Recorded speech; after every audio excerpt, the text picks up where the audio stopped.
أعوذ بالله من الشيطان الرجيم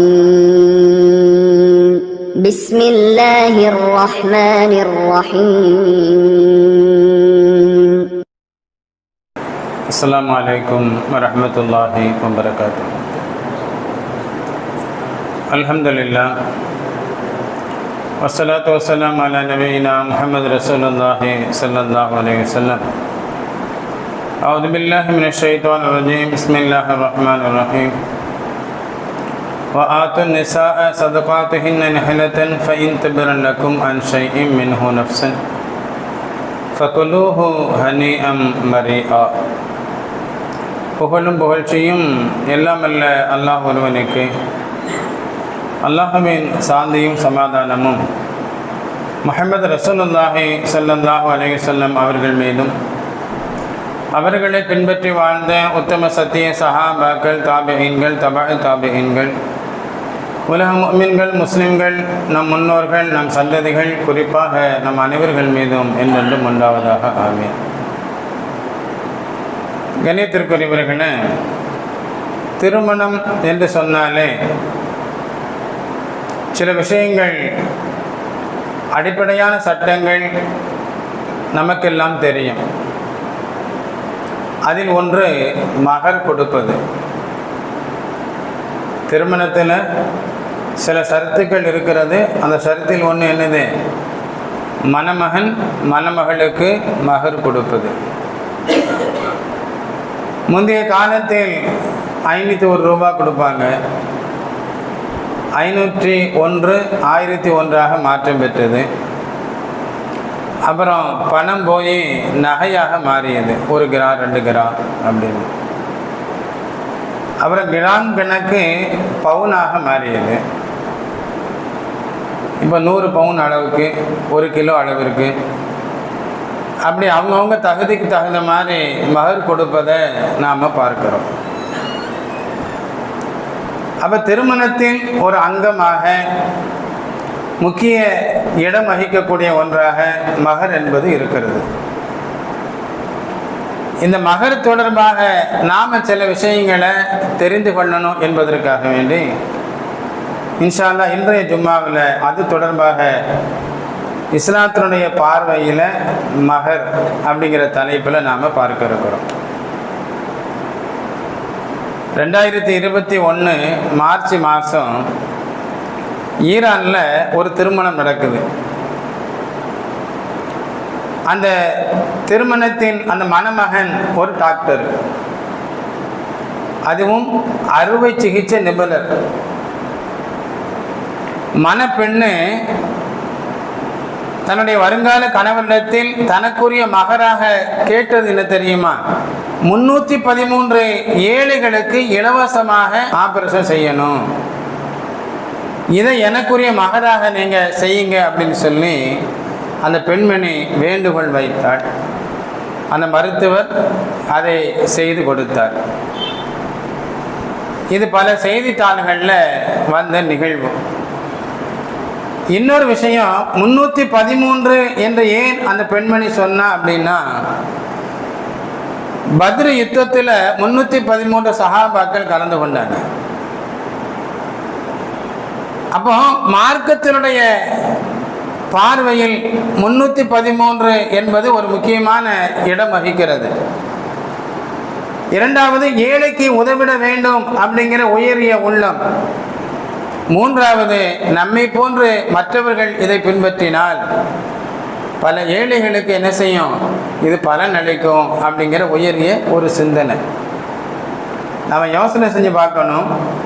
இன்றைய காலகட்டத்தில் மகர் அப்படின்னு சொன்னோடனே நகை தான். அந்த பெண்ணுக்கு எவ்வளவு கொடுக்கப்பட்டால் அந்த பெண் என்ன செய்கிறாள்? தான் அணிந்து கொள்கிறாள் அல்லது பாதுகாப்பாக வைத்துக் கொள்கிறாள். அதை கொண்டு மற்றவங்களுக்கு ஏதாவது பிரயோஜனம் இருக்குதா அப்படின்னு சொன்னால் பெரும்பாலும் இல்லை. ஆனால் இந்த பெண்மணி செய்த அந்த செயல் இருக்கிறதே, சுப்ஹானல்லாஹ், 313 ஏழைக்கு உடல் ஆரோக்கியத்தை திரும்ப கொடுத்தது. அந்த பெண்மணி அப்படிப்பட்ட ஒரு செயலை தனக்குரிய மகராக அவள் ஏற்றுக்கொண்டாள். அப்போ மகர் அப்படின்னு சொன்னாலே அது பணமாகத்தான் இருக்கணும் அல்லது நகையாக இருக்கணும் அப்படிங்கிறது நாம் நினைக்கிறோம். அப்படி இல்லை, அப்படி இல்லை. மகர் என்பது பொருளாக இருக்கலாம், செயலாக இருக்கலாம், அதை தாண்டியும் பல விஷயங்கள் இருக்கிறது. அதை பற்றி தான் நாம் இன்ஷா அல்லாஹ் இன்றைய தினத்தில் விளங்கணும். 2020 பிப்ரவரி மாதம் கேரளாவில் ஒரு திருமணம் நடக்குது. அந்த பெண்மணிக்கு வருங்கால கணவராக வரக்கூடிய ஒரு வக்கீல் உயர் நீதிமன்றத்தில் வழக்கறிஞராக இருக்கிறார். இந்த பெண்மணி அவரிடத்தில் தனக்குரிய மகராக நீங்கள் இதை செய்யணும் அப்படின்னு சொல்லி ஒரு விஷயத்தை சொல்லிச்சு. அது என்ன அப்படின்னா, இந்திய அரசியல் அமைப்பு சட்ட நூலையும் குர்ஆனையும் எனக்கு மகராக தரணும் அப்படின்னு சொல்லிச்சு. குர்ஆன் என்பது ஒரு முஸ்லிம் எப்படி வாழ வேண்டும் என்பதற்குண்டான வழிகாட்டக்கூடிய ஒரு நூல், ஒரு வேதம். அதில் இஸ்லாமிய சட்டங்களும் இருக்கிறது, நாம் விளங்கணும். மணமகன் யாருங்க? அவர் ஒரு வக்கீல், வழக்கறிஞர், சட்டம் படித்தவர். அந்த சட்டம் படித்த தன்னுடைய வருங்கால கணவரிடத்தில் அந்த பெண்மணி கேட்டது என்னது? இந்திய அரசியல் அமைப்பு சட்ட நூலையும் குர்ஆனையும் எனக்கு மகராக தாங்கன்னு கேட்டுச்சு. குர்ஆன் என்பது எல்லாவற்றையும் உள்ளடக்கிய ஒரு வேதம், அதில் சட்டங்களும் உண்டு. அதோடு நாம் வாழுகின்ற இந்திய தேசத்தினுடைய சட்ட நூலும் எனக்கு தனியாக வேணும் அப்படின்னு சொல்லி கேட்டுச்சு. இதெல்லாம் ஒரு பெரிய விஷயமா அப்படின்னு சொல்லி நமக்கு தோணலாம். அன்பானவர்களே, இது பெரிய விஷயம் இல்லை. ஆனால் அந்த வழக்கறிஞர் செய்த செயல் இருக்கிறதே, அது மிகப்பெரிய விஷயம். அவர் என்ன செஞ்சாரு? இந்திய அரசியலமைப்பு சட்ட நூலை ஒன்றை வாங்கி கொண்டார். இப்போ அடுத்து குர்ஆனை கொடுக்கணும். குர்ஆனை தன்னுடைய கரங்களால் குர்ஆன் முழுவதையும் எழுதி அந்த குர்ஆனை தன்னுடைய வருங்கால மனைவிக்கு என்ன செஞ்சாரு? மகராக கொடுத்தார்.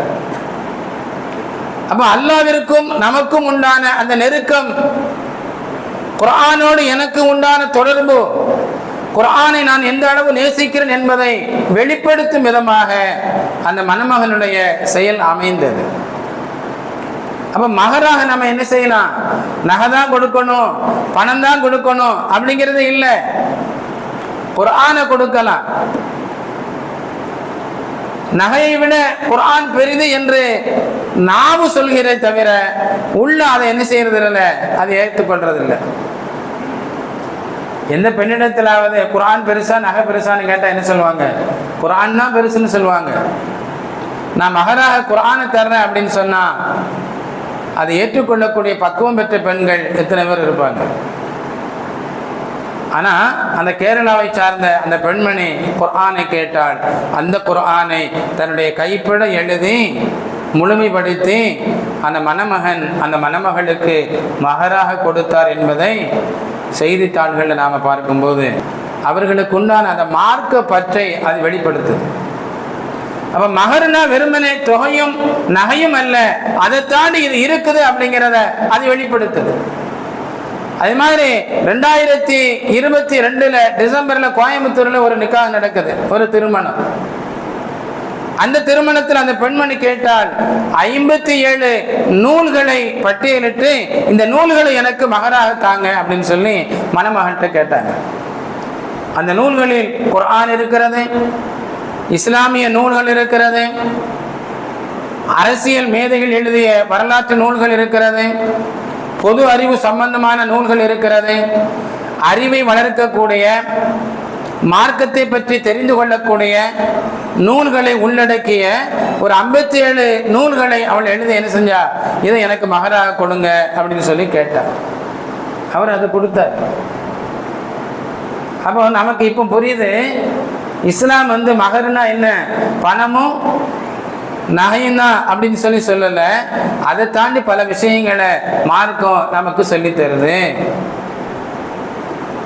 அப்துல் ரஹ்மான் பின் அவுஃப் ரலியல்லாஹு அன்ஹு மதீனா நகரத்துக்கு ஹிஜ்ரத் செய்து வர்றாங்க. ஸல்லல்லாஹு அலைஹி வஸல்லம் அவர்கள் ஸஅத் இப்னு ரபீ ரலியல்லாஹு அன்ஹு அவர்களோடு சகோதரனாக 2 பேரையும் சேர்த்து வைக்கிறாங்க. ஸஅத் ரலியல்லாஹு அன்ஹு அவங்க மதீனாவில் உள்ளவங்க, அன்சாரி சஹாபி. அப்துர் ரஹ்மான் இப்னு அவ்ஃப் ரலியல்லாஹு அன்ஹு அவங்க ஹிஜ்ரத் செய்து வந்தவர்கள். அவங்க யாருங்க? முஹாஜிரின். இப்போ 2 பேரையும் சகோதரர் அப்படின்னு சொல்லிட்டாங்க. அப்போ ஸஅத் ரலியல்லாஹு தஆலா அன்ஹு அவர்களுக்கு நபியால் சகோதரர் என்று சொல்லப்பட்ட அப்துர் ரஹ்மான் இப்னு அவ்ஃப் ரலியல்லாஹு அன்ஹு அவங்க இருக்கிறாங்க. இப்போ ஸஅத் ரலியல்லாஹு தஆலா அன்ஹு அவங்க சொல்கிறாங்க தன்னுடைய சகோதரர்கிட்ட, ஸல்லல்லாஹு அலைஹி வஸல்லம் அவங்க என்னுடைய சகோதரர்னு உங்களை சொல்லிட்டாங்க, என்னிடத்தில் இருக்கக்கூடிய சொத்தில் பாதியை நான் உங்களுக்கு தருகிறேன். என்ன ஸல்லல்லாஹு அலைஹி வஸல்லம் என்ன சொன்னாங்க? சகோதரர்னு சொன்னாங்க. என்னிடத்தில் இருக்கக்கூடிய சொத்தில் பாதியை நான் தருகிறேன். எனக்கு 1க்கு மேற்பட்ட மனைவி உண்டு. உங்களுக்கு யார் பிடித்தமானவர் என்று நீங்கள் சொன்னால் அவளை முறை பிரகாரம் நான் விடுவித்து இத்தா காலம் முடிந்த பின்பு உங்களுக்கு மனம் முடித்து தருகிறேன். இப்படின்னா அந்த சஹாபி என்ன செய்கிறாங்க? சொன்னாங்க. சொத்துல பாதி, செல்வந்தரும் கூட. அப்துர் ரஹ்மான் இப்னு அவ்ஃப் ரலியல்லாஹு அன்ஹு அவங்க என்ன செஞ்சாங்க? அதெல்லாம் வேண்டாம், கடை வீதி, கடை தெரு, வியாபாரம் செய்யக்கூடிய இடம் எங்கே இருக்குன்னு எனக்கு சொல்லுங்கன்னு சொன்னாங்க. அவர்களுக்கு அடையாளம் காட்டப்பட்டது. அங்கே போனாங்க, வியாபாரம் செய்தார்கள். கொஞ்ச நாட்களுக்கு பின்னால் அவர்களுக்கு திருமணம் நடந்து முடிந்தது. நறுமணத்தை வெளிப்படுத்தக்கூடிய மஞ்சள் நிற ஒரு அடையாளம் அவருடைய சட்டையிலே இருந்துச்சு. ஸல்லல்லாஹு அலைஹி வஸல்லம் அவங்க பார்த்தாங்க, அப்துர் ரஹ்மான் திருமணம் முடிச்சாச்சா அப்படின்னு சொல்லி கேட்டாங்க. ஆம் யா ரசூலுல்லாஹ். என்ன மகர் கொடுத்தீங்கன்னு கேட்டாங்க. நபி கேட்ட கேள்வியை நாம் புரிந்து கொள்ளணும். முதல்ல கேட்டது திருமணம் செஞ்சாச்சா, 2வது அடுத்து உடனே ஒரு கேள்வி, மகர் கொடுத்தீங்களா? ஆம் யா ரசூலுல்லாஹ். என்ன கொடுத்தீங்க? ஒரு பேரித்தம்பழ கொட்டை அளவிற்கு தங்கத்தை நான் மகராக கொடுத்தேன் அப்படின்னு சொல்லி அப்துர் ரஹ்மான் இப்னு அவ்ஃப் ரலியல்லாஹு அன்ஹு அவங்க சொன்னார். இந்த நிகழ்வு நமக்கு பல விஷயங்களை எடுத்து சொல்லுது. தன்னுடைய சகோதரராக நபியால் நியமிக்கப்பட்ட ஒருவர் செல்வத்தில் பாதியை நான் தர்றேன்னு சொன்னாங்க. இருந்தாலும் தான் உழைத்து உள்ளணும் அப்படிங்கிற அந்த எண்ணத்தோடு இந்த சஹாபி இருந்தாங்க. 2வது, தான் உழைத்த அந்த சம்பாத்தியத்தில் இருந்துதான் தனக்கான மகரை கொடுக்கணும் அப்படிங்கிற அந்த செயல்பாடும் அவருடைய வாழ்க்கையில் இருந்தது அப்படிங்கிற விஷயத்தை நாம் புரிந்து கொள்ளணும். அப்போ அவங்களுக்கு உண்டான வசதிக்கு தகுந்த மாதிரி என்ன செய்யணும்? மகர் என்பதை கொடுக்க வேண்டும். அதை அப்துர் ரஹ்மான் இப்னு அவ்ஃப் ரலியல்லாஹு தஆலா அன்ஹு அவங்க சொன்னார்கள், நான் பேரித்தம்பழத்தினுடைய கொட்டை அளவிற்கு தங்கத்தை கொடுத்தேன். அப்போ ஸல்லல்லாஹு அலைஹி வஸல்லம் அவங்க சொன்னாங்க, நீங்கள் ஒரு ஆட்டை அறுத்து வலிமா விருந்து கொடுங்க அப்படின்னு சொல்லி ஸல்லல்லாஹு அலைஹி வஸல்லம் அவங்க சொன்னாங்க. ஸல்லல்லாஹு அலைஹி வஸல்லம் அவர்கள் மகர் கொடுப்பதை ஊக்கப்படுத்தினார்கள் என்பது மட்டுமல்ல, நபியும் அதை செய்து காட்டினார்கள். ஆயிஷா ரலியல்லாஹு தஆலா அன்ஹா அவங்க சொல்லுவாங்க, ஸல்லல்லாஹு அலைஹி வஸல்லம் அவர்கள் தன்னுடைய மனைவிமார்களுக்கு 500 திர்ஹத்திற்கு ஈடான அளவிற்கு, அதாவது 12.5 ஊக்கியாவை மகராக பெருமானார் ஸல்லல்லாஹு அலைஹி வஸல்லம் அவங்க கொடுத்தாங்க அப்படிங்கிற செய்தியை ஆயிஷா ரலியல்லாஹு தஆலா அன்ஹா அவங்க சொல்வாங்க. அப்போ எல்லோரையும் போல மகரை கொடுக்க முடியாது. ஒருத்தர் 100 பவுன் கொடுக்குறாரு, அது மாதிரி எல்லாரும் செய்ய முடியுமா? முடியாது. அவங்களுடைய வசதிக்கு தகுந்த மாதிரி தான் அதை செய்ய முடியும். நபியிடத்தில் ஒரு பெண்மணி, யார சொல்லலாம், என்ன நீங்கள் திருமணம் முடிச்சுக்கோங்க அப்படின்னு சொல்லி ஒரு பெண்மணி வந்து நிற்கிறாங்க. யார சொல்லலாம், என்ன நீங்கள் திருமணம் முடித்து கொள்ளுங்க. இப்படி இல்லாமல் ஒரு பெண்மணி கேட்பாங்க அப்படிங்கிற ஒரு எண்ணம் ஏற்படலாம். அன்பானவர்களே, அதில் பல விஷயங்கள் இருக்குது. நபிக்கு மனைவியாக வருவது ஒரு பெரும் பாக்கியம்.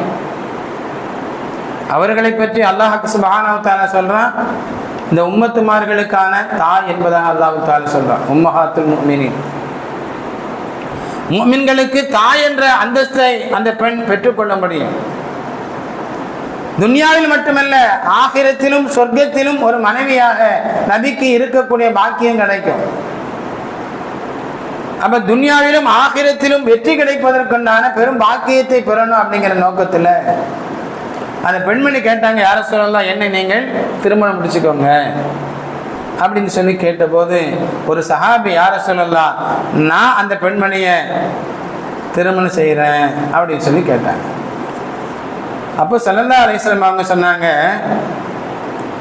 ஒரு இரும்பு மோதிரத்தை மகராக கொடுத்தாவது என்ன செய்யுங்க, நீங்கள் திருமணம் முடிச்சுக்கோங்கன்னு சொன்னாங்க. எதங்க, தங்கத்தை இல்லை, இரும்பு மோதிரத்தை மகராக கொடுத்தாவது நீங்கள் திருமணம் முடிங்க. எதுவுமே இல்லை அப்படின்னு சொல்லி ஒதுங்கி கொள்ளாதீர்கள். திருமணத்திற்கு மகர் என்பது ரொம்ப முக்கியமானது. அது இரும்பு மோதிரமாக இருந்தாலும் சரி என்பதை பெருமானார் ஸல்லல்லாஹு அலைஹி வஸல்லம் அவர்கள் சொன்ன செய்தியை ஹதீஸுகளை நாம் பார்க்கிறோம்.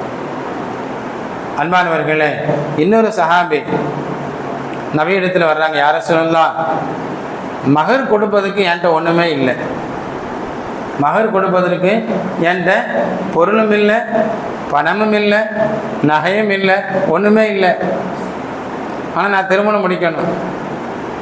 அப்போ ஸல்லல்லாஹு அலைஹி வஸல்லம் அவர்கள் சொன்னார்கள், உங்களுக்கு ஏதாவது சூறாக்கள் மனப்பாடமாக இருக்குதா, மனப்பாடமாக தெரியுமான்னு கேட்டாங்க. ஆம் யார சொல்லலாம், எனக்கு என்னென்ன சூறாக்கள் மனப்பாடமாக தெரியும். அப்போ ஸல்லல்லாஹு அலைஹி வஸல்லம் அவங்க சொன்னாங்க, உங்களுடைய மனைவிக்கு அந்த சூறாக்களை கற்றுக் கொடுங்கள், அதையே மகராக நீங்கள் ஆக்கிக் கொள்ளுங்கள் என்றார்கள் முஹம்மது ரசூலுல்லாஹி ஸல்லல்லாஹு அலைஹி வஸல்லம் அவங்க. இன்னைக்கு நம்மிடத்தில் அல்லாஹ் சுப்ஹானஹு வ தஆலா பணத்தை தந்திருக்கிறான், நகையை தந்திருக்கிறான். ஆனால் எத்தனை சூறா தப்பு இல்லாமல் நமக்கு தெரியும் அப்படின்னு சொன்னால் நாம் யோசிக்க வேண்டிய விஷயம்தான். நாம் சொல்லுவோம், அல்ஹம்து சூரா தெரியும், குல் ஹுவல்லாஹ் தெரியும், குல்லாது பிரபில் ஃபலக் தெரியும், குல்லாது பிரபின் நாஸ் தெரியும், நாம் சொல்லுவோம். அது உண்மையிலேயே பிழை இல்லாமல் நமக்கு தெரிகிறதா அப்படின்னு சொல்லி ரெண்டாவது கேள்வி போட்டால் பல பேர் தப்பாக இருக்குமோ அப்படின்னு சொல்லி யோசிக்க துவங்குவாங்க. அன்பானவர்களே, சின்ன சூறாவாக இருந்தாலும் பிழையில்லாமல் நாம் அதை தெரிந்திருக்க வேண்டும். ஏன்னா அந்த சூறாக்கள் வெறுமனே வார்த்தை இல்லை, அது அல்லாஹ்வுடைய வார்த்தை,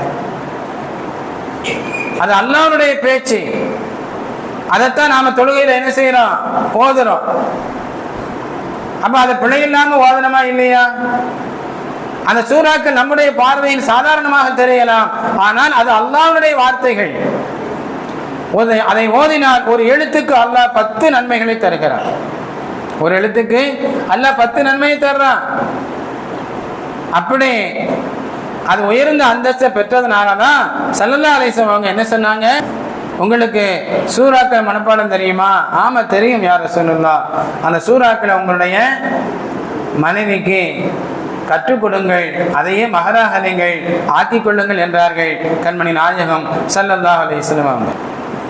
பனி ஃபஸாரா குலத்தை சார்ந்த ஒரு பெண்மணி, அவங்க ஒரு விஷயத்தை சொல்லுவாங்க, நான் என்னுடைய கணவரிடத்தில் செருப்பை மகராக பெற்று நான் திருமணத்தை ஏற்றுக்கொண்டேன் அப்படின்னு சொல்லி சொன்னபோது ஸல்லல்லாஹு அலைஹி வஸல்லம் அவங்க கேட்டாங்க, அது திருப்தி தானா, அதை நீ பொருந்தி கொண்டியான்னு கேட்டாங்க. ஆம் யார சொல்லலான்னு சொன்னாங்க. அப்படின்னா சரி அப்படின்னு சொல்லி ஸல்லல்லாஹு அலைஹி வஸல்லம் அவங்க சொன்னாங்க. அப்போ ஒரு பெண்மணி எதை விரும்புகிறாளோ அதை என்ன செய்யலாம், மகராக அவள் பெற்றுக்கொள்ள முடியும், அவள் பெற்றுக்கொள்ள முடியும். நபி ஸல்லல்லாஹு அலைஹி வஸல்லம் அவர்கள் சஃபியா ரலியல்லாஹு தஆலா அன்ஹா அவர்களை திருமணம் முடித்த அந்த நிகழ்வை நாம் பார்க்கும்போது ஒரு யுத்தம் நடக்குது. யுத்தத்தில் முஸ்லிம்கள் வெற்றி அடைகிறார்கள். எதிரியுடைய படையில இருந்தவர் தான் சஃபியா ரலியல்லாஹு அன்ஹா. அவங்க கைதியாக பிடிக்கப்படுகிறார்கள். முஸ்லிம்களிடத்தில் எப்படி இருக்காங்க, கைதியாக சஃபியா ரலியல்லாஹு தஆலா அன்ஹா அவங்க இருக்கிறாங்க.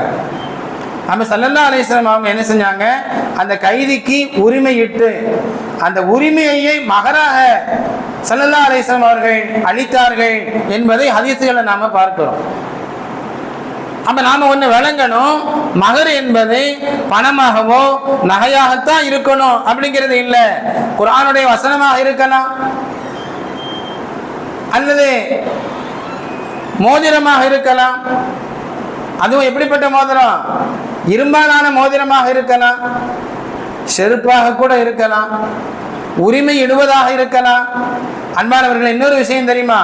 உம்மு சுலைம் ரலியல்லாஹு தஆலா அன்ஹா அவங்கள அபூ தல்ஹா ரலியல்லாஹு தஆலா அன்ஹு அவங்க சொன்னாங்க, நான் உன்னை திருமணம் முடிக்க விரும்புறேன்னு சொன்னாங்க. உம்மு சுலைம் ரலியல்லாஹு அன்ஹா அவங்க என்ன சொன்னாங்க? அபூ தல்ஹா ரலியல்லாஹு அன்ஹு அவங்க, நான் திருமணம் முடிக்கிறேன் ஒன்று அப்படின்னு சொன்னபோது அபூ தல்ஹா இஸ்லாத்தில் ஏற்காத நிலையில் இருந்தாங்க. உம்மு சுலைம் முஸ்லீமாக இருந்தாங்க.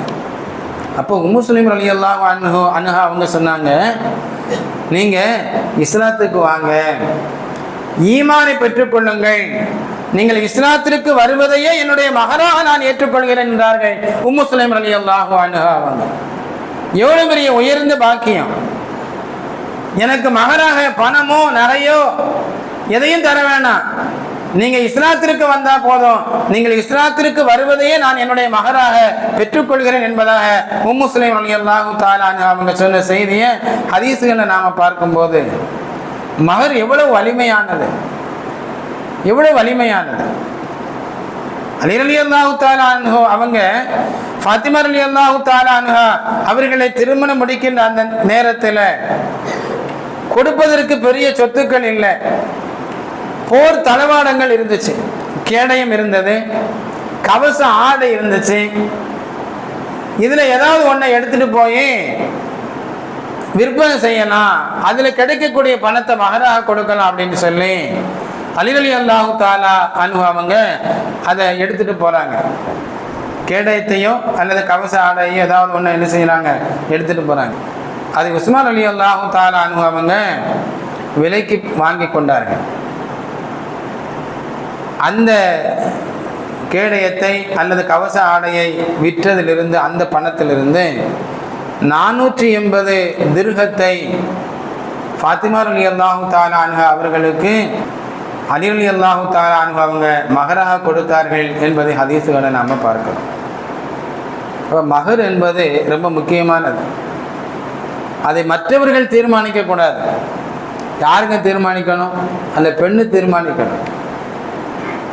அதனால தான் பெண்ணிடத்தில் முன்பே என்ன செய்யணும்? மணமகன் இவ்வளோ மகர் உனக்கு கொடுக்குறார் அப்படிங்கிற செய்தியை சொல்லணும். அவளுக்கு என்ன வேணும் என்பதை மணமகன் தெரிந்து கொள்ளணும். அதற்கு தோதுவாக அந்த மகர் என்ன செய்யணும்? கொடுக்கணும். உமர் ரலியல்லாஹு தஆலா அன்ஹு அவங்களுடைய ஆட்சி காலத்தில் பெண்கள் ஏகபோகமாக அதிகமான மகரை கேட்டாங்க. அப்போ உமர் ரலியல்லாஹு தஆலா அன்ஹு அவங்க சொன்னாங்க, நீங்கள் இவ்வளவுதான், ஒரு 400 திர்ஹம் தான் அளவுக்கு மகர் கேட்கணும், கொடுக்கணும் அப்படிங்கிற ஒரு கட்டுப்பாட்டை கொண்டு வந்தாங்க. இந்த விஷயத்தை சொன்ன உடனே ஒரு வயதான பெண்மணி எழுந்தாங்க. அல்லாஹ் சொல்றான், குவியல் குவியலாக மகர் கொடுத்தாலும் நீங்க அதை திரும்ப கேட்காதீங்க அப்படிங்கிற ஒரு விஷயத்தை ஒரு கட்டத்தில் அல்லாஹ் தஆலா பேசுகிறான். அல்லாஹ் இப்படி சொல்லி இருக்கும்போது நீங்க இவ்வளவுதான் கொடுக்கணும் நீங்க சொல்றீங்களே அப்படின்னு சொல்லி உமர் ரலியல்லாஹு தஆலா அன்ஹு அவங்கள்ட்ட அந்த வயதான பெண்மணி பேசினாள் என்பதை ஹதீஸ்களை நாம பார்க்கிறோம். உமர் ரலியல்லாஹு தஆலா அன்ஹு அவங்க உடனடியாக தான் ஹலீஃபாவாக ஜனாதிபதியாக இருந்தோம் கூட தான் சொன்ன கருத்தை உடனே வாபஸ் வாங்கினாங்க. உமர் ரலியல்லாஹு அன்ஹு அவங்க வெளிப்படையாக சொன்னாங்க, மதீனத்து பெண்கள் மார்க்க அறிவு ஞானம் பெற்றவர்களில் இந்த உமரை விட அதிகம் படித்தவர்கள், அறிந்தவர்கள் என்பதாக உமர் ரலியல்லாஹு அன்ஹு அவங்க சொன்னாங்க. மதீனத்து பெண்கள் சாதாரணமான பெண்கள் அல்ல, இந்த உமரை விட மார்க்க விஷயங்கள் அதிகம் அறிந்தவர்கள் என்பதை அந்த இடத்திலேயே வெளிப்படுத்தினார்கள் சையதுனா உமர் ரலியல்லாஹு அன்ஹு அவங்க. அப்போ மகருடைய விஷயத்தில் நீங்கள் உங்களுக்கு தகுந்த மாதிரி நீங்கள் அமைத்துக் கொள்ளுங்கள் அப்படிங்கிற விஷயத்தை சொன்னாங்க. கண்ணியத்திற்குரியவர்களே, ஒரு சஹாபி தன்னுடைய வருங்கால மனைவிக்கு மகர் கொடுக்கிறாங்க. என்ன கொடுத்தாங்க? 4 ஊக்கியாவை கொடுத்தாங்க. அப்ப ஸல்லல்லாஹு அலைஹி வஸல்லம் அவங்க சொன்னாங்க, ஏன்னா அவர் கொடுத்தது தன்னுடைய தகுதிக்கு மீறி, அவன் கொடுக்குறான் இவன் கொடுக்குறான், நாம கொடுக்கலன்னா நம்மளை பத்தி என்ன பேசுவாங்க அப்படின்னு சொல்லி நம்மளை என்ன செய்யறோம்? கஷ்டப்படுத்துறோம். அதனாலேயே பெரும்பாலும் கடனாளியாக மக்கள் ஆகிவிடுகிறார்கள். இங்க ஒரு சஹாபி 4 ஊக்கிய அளவிற்கு கொடுப்பதற்கு தகுதி இல்லை, ஆனா 4 ஊக்கிய அவர் மகராக கொடுத்தாங்க. ஸல்லல்லாஹு அலைஹி வஸல்லம் அவங்க சொன்னாங்க, ஒரு மலையை காமிச்சு இந்த அளவிற்கு வெள்ளியை நீ மகராக கொடுக்கலாமே அப்படின்னு சொல்லி கோபத்தோடு எச்சரிக்கை செய்த நிகழ்ச்சியையும் நாம் ஹதீசுகளில் பார்க்கிறோம். அன்பானவர்களே, திருமணம் என்பது நபி காட்டி தந்த அழகான ஒரு வழிமுறை.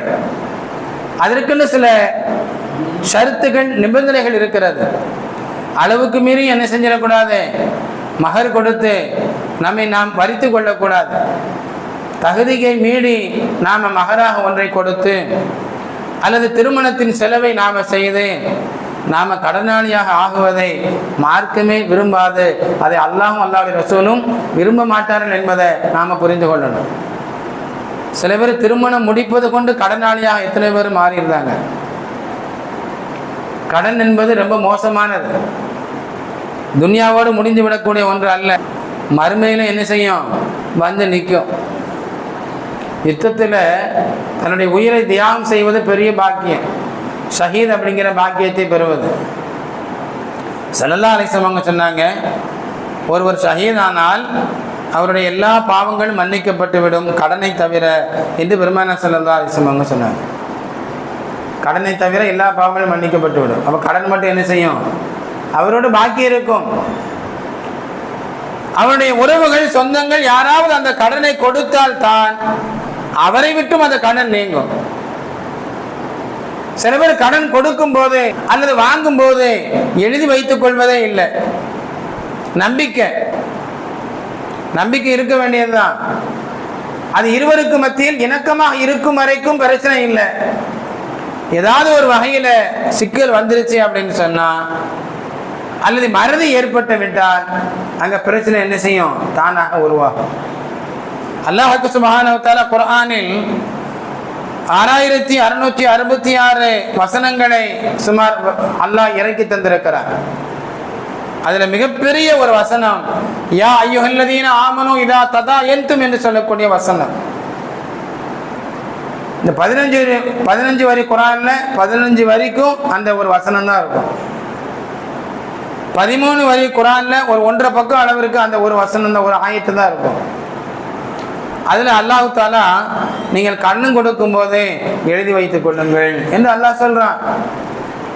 அப்ப நம்பிக்கையின் அடிப்படையில் கொடுத்து விட்டு ஒருவர் மற்றவரை குறை சொல்வதோ அல்லது சண்டையிட்டுக் கொள்வதையோ மார்க்க விரும்பல.